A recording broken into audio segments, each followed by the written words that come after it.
हर साल एक लड़की को गुफा में भेजा जाता है ताकि वो पहाड़ के देवता से शादी कर सके। ऐसा इसलिए किया जाता है ताकि गांव में अच्छा मौसम और भरपूर खाना बना रहे। लेकिन गांव की औरतें ये शादी नहीं करना चाहती थी, इसलिए उन्होंने गांव छोड़ दिया। जो भी लड़की गुफा में गई वो कभी वापस नहीं आई। फिर अचानक एक लड़की खुद ही आगे आई और गांव के मुखिया से बोली कि वो पहाड़ के देवता से शादी करना चाहती है। मुखिया ने उसे बताया कि उसकी बहन को पिछले साल ही चढ़ाया गया था, इसलिए इस साल जरूरत नहीं है। लेकिन लड़की का इरादा कुछ और था। वो गुफा में जाकर अपनी बहन की गायब होने की सच्चाई जानना चाहती थी। उसने फिर से मुखिया से विनती की कि वो अपनी मर्जी से खुद को पहाड़ के देवता को समर्पित करना चाहती है ताकि गांव में अगली फसल अच्छी हो। मुखिया ने उसकी आंखों में सच्चाई देखी और मजबूरी में हाँ कर दी। फिर उसने लड़की की सौतेली मां को कहा कि लड़की की फिजिकल एग्जामिनेशन करवाई जाए। जब भीड़ ने रजाई उठाई तो बेड पर कई चाइल्ड बर्थ से जुड़ी किताबें मिली। सौतेली मां को शक हुआ कि लड़की वर्जिन नहीं है। लड़की ने बताया कि उसने ये किताबें सिर्फ इसलिए पढ़ी ताकि देवता से कम्युनिकेशन और इंटरेक्शन अच्छा हो सके, और कुछ नहीं। उसने ये भी कहा कि उसने एक ज्योतिषी से सलाह ली थी जिसने कहा कि वो जन्म से ही एक सेक्रेड वेसल है जो माउंटेन गॉड का बच्चा पैदा करने के लिए डेस्टिन्ड है। फिर लड़की ने कपड़े बदले और सौतेली मां ने उसका शरीर चेक किया। उसे देखकर हैरानी हुई कि लड़की सच में वर्जिन थी। इसके बाद मां ने लड़की को नहाने को कहा ताकि उसका शरीर पूरी तरह से साफ हो सके,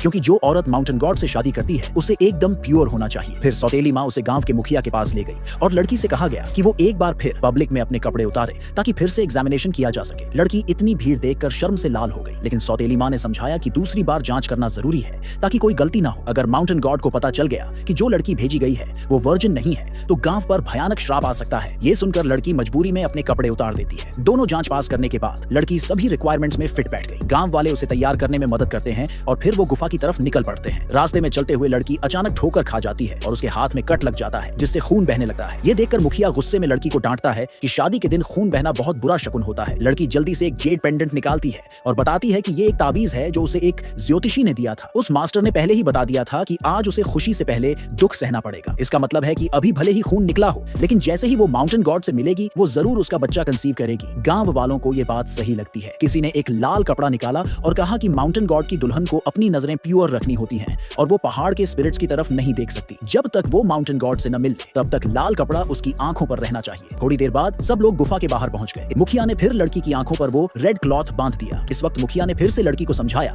कि गुफा में जाने के बाद उसे माउंटेन गॉड की हर बात माननी होगी और कभी उसका विरोध नहीं करना चाहिए। लड़की ने सिर हिलाकर हामी भर दी। फिर गांव वालों की पूजा करते हुए झुकी हुई भीड़ के बीच लड़की धीरे धीरे एक एक कदम रखते हुए गुफा के अंदर चली गई। तभी अंदर से डरावनी आवाजें आने लगी। अपनी बहन की गुमशुदगी का राज जानने की ठान चुकी लड़की ने अपनी आंखों से लाल कपड़ा हटा दिया ताकि सब कुछ साफ साफ देख सके, लेकिन जो उसने देखा वो देखकर वो चौंक गई।